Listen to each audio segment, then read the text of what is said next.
नमस्कार आपणकर सुपरिचित आपणार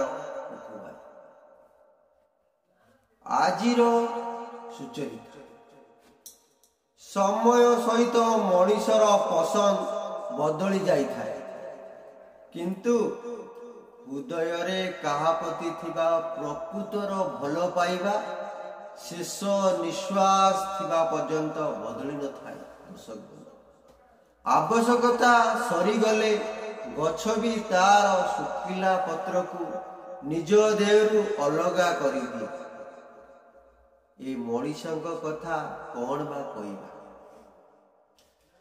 तुमे जदि कोनोसी बड़ काम करिबा को असमर्थ तेबे कोनोसी दुख कर नाही बंधु।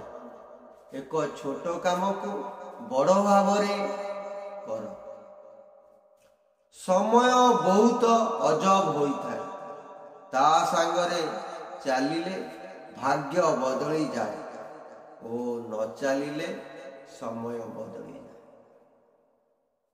जाए। जय जगन्नाथ। आजिर भिडियोटी जदि आपनको भल लगे दया करी लाइक सब्सक्राइब शेयर करने भूलिबेनी।